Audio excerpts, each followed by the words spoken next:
Laurent Gbagbo ne veut plus de son épouse Simone. L'ancien président de la Côte d'Ivoire, rentré jeudi dernier, a annoncé vouloir divorcer.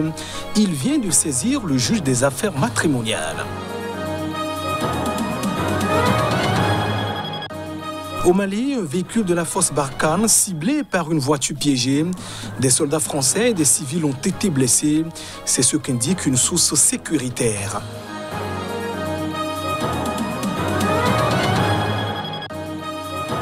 Et puis au Tchad, plusieurs dizaines de personnes ont manifesté ce lundi à N'Djamena, la capitale. Elles dénoncent les violences sexuelles et réclament justice pour les victimes.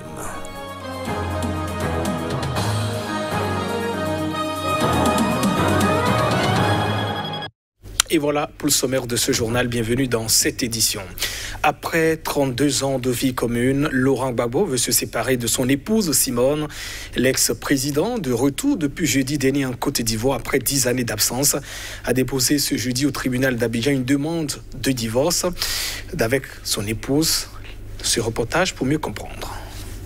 Laurent Gbagbo annonce qu'en raison du refus réitéré depuis des années de Dame Simone et Yves de consentir à une séparation aimable, il s'est résolu à saisir le juge des affaires matrimoniales du tribunal de première instance d'Abidjan d'une demande de divorce, a écrit son avocat dans un communiqué.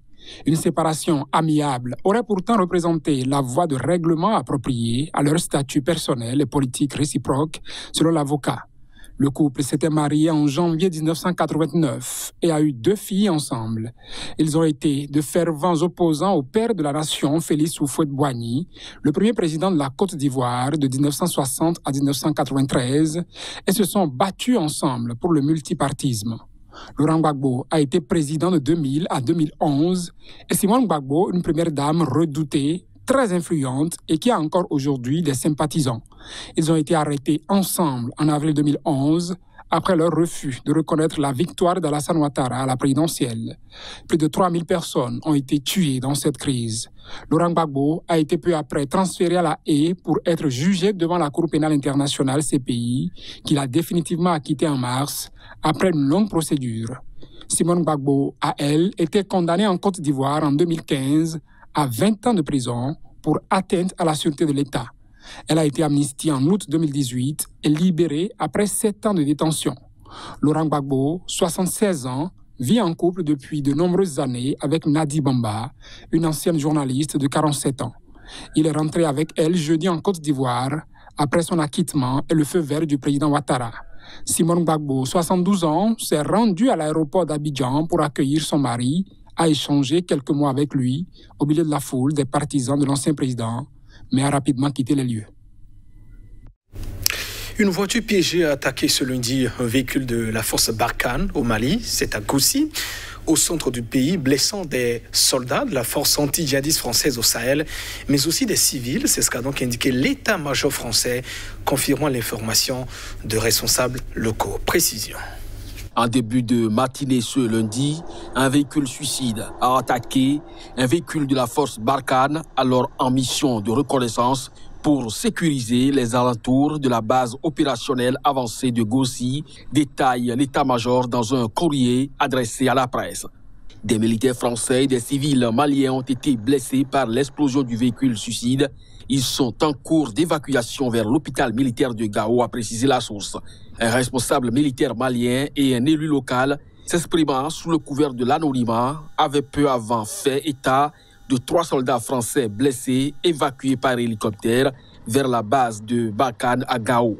D'après l'état-major français, des unités d'alerte dont des hélicoptères tirent et des Mirage 2000 interviennent pour appuyer les troupes au sol. Cette attaque intervient à l'heure où la France se prépare à entamer un désengagement progressif du Sahel.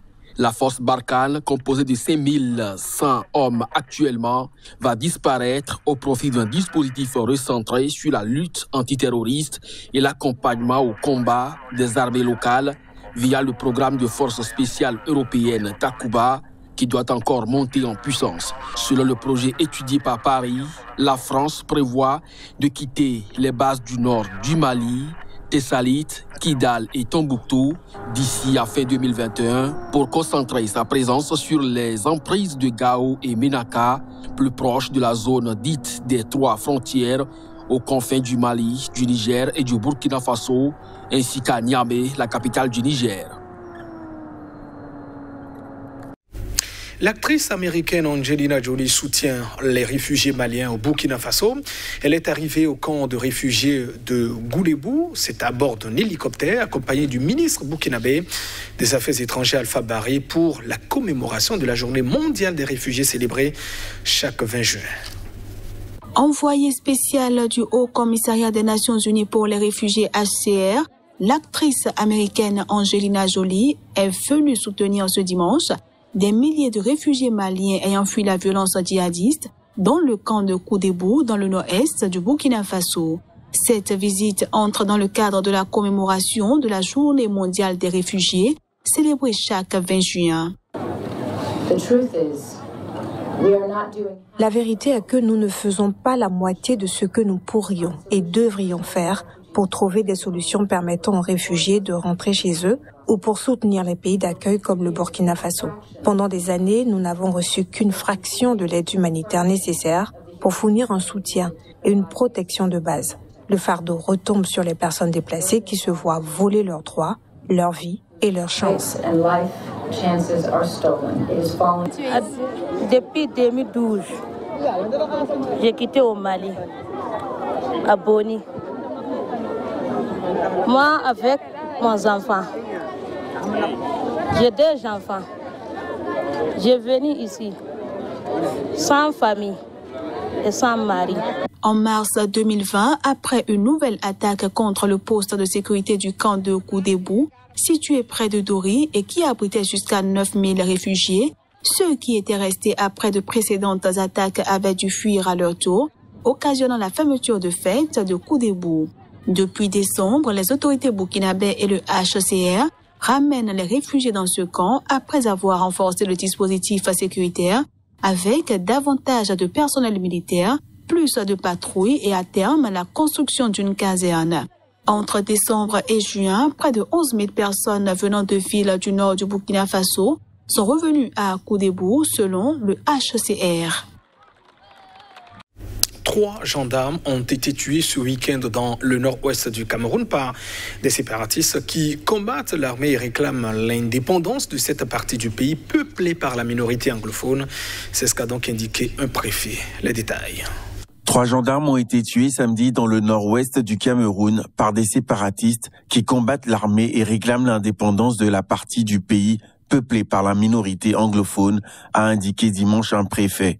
Cette attaque intervient au lendemain de la mort de 2 soldats et d'un fonctionnaire dans la région voisine du sud-ouest. 5 autres fonctionnaires ont été pris en otage et n'étaient toujours pas libérés dimanche. 3 gendarmes qui étaient à leur poste de contrôle ont été attaqués et tués par des séparatistes. Ils en ont décapité 2 et un gendarme a réussi à fuir, a déclaré le préfet du département d'Ungo-Kitundia. Le nord-ouest et le sud-ouest du Cameroun sont le théâtre depuis 4 ans d'un sanglant conflit séparatiste opposant des groupes armés anglophones à l'armée. Les ONG internationales et l'ONU accusent les 2 parties d'exactions et de crimes contre les civils. Dans cette région, la minorité anglophone reproche à la majorité francophone et à Paul Biya, 88 ans, dont 38 au pouvoir, de les marginaliser, ce qui a entraîné un conflit meurtrier qui a fait plus de 3500 morts et forcé plus de 700 000 personnes à fuir leur domicile. Plusieurs dizaines de Tchadiens ont manifesté ce lundi à N'Djamena. Elles dénoncent les violences sexuelles et réclament justice pour les victimes. Reportage. Un mois auparavant, 3 fils de généraux ont été incarcérés, soupçonnés d'avoir violé une mineure de 15 ans. La vidéo du viol diffusée sur les réseaux sociaux a suscité l'indignation au Tchad. Nous avons décidé de sortir pour la première fois pour dire non aux violences et à l'impunité qui meurtrissent les femmes tchadiennes, a déclaré à l'AFP Marie Morlondé, membre de la Ligue tchadienne des droits des femmes, à l'initiative de la marche.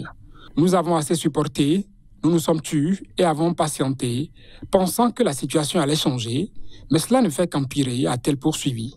Nous voulons la justice pour nos sœurs violées, a déclaré Patricia, une autre participante. Les manifestantes, la plupart vêtues de noir, brandissaient des affiches libellées « Je suis une femme, mais pas un objet » ou bien encore « Respectez mon vagin ». Elles ont scandé « Trop c'est trop ». et entonné l'hymne national. La marche était autorisée et s'est déroulée sous escorte policière. La junte au pouvoir au Tchad, depuis la mort du président Idriss Déby Itno en avril, interdit et réprime les manifestations de l'opposition la plus critique. En 2016, le viol d'une Tchadienne de 17 ans par des fils de généraux, puis la mort de 2 manifestants qui avaient dénoncé ce crime, avaient déjà cristallisé le mécontentement dans l'un des pays les plus pauvres au monde, où l'armée constitue l'un des piliers du régime. Au Malawi, des retards dans l'approvisionnement en vaccins contre le Covid-19 ont provoqué une pénurie dans les hôpitaux au moment où de nombreux habitants attendent une deuxième dose. C'est ce que précise le ministère de la Santé. Le Malawi est à court de vaccins. Ce pays d'Afrique australe où la vaccination a débuté en avril a reçu jusqu'à présent plus de 450 000 doses du vaccin AstraZeneca, essentiellement grâce à l'ONU. Il en attendait environ le double avant la fin mai, 4 semaines avant la date prévue pour l'administration de la deuxième dose aux premiers vaccinés. Mais cette livraison a été retardée en raison de l'arrêt des exportations du principal pays producteur du vaccin AstraZeneca, l'Inde, confrontée à une nouvelle vague de contamination. La situation en Inde a retardé la livraison, a déclaré la ministre de la Santé, Kumbise Kandodo, affirmant que ces vaccins arriveraient en juillet ou en août. Le Malawi espère vacciner 60% de sa population, soit environ 11 millions de personnes d'ici la fin de l'année. Mais seuls 380 600 y ont reçu au moins une dose, dont 33 200 sont à présent complètement vaccinés. Les autorités avaient incinéré en mai quelques 17 000 doses d'AstraZeneca, dont la date de péremption était dépassée, affirmant que cette destruction s'imposait pour rassurer une population encore méfiante envers le vaccin. Et c'est la fin de cette édition. Merci de votre attention. Au revoir.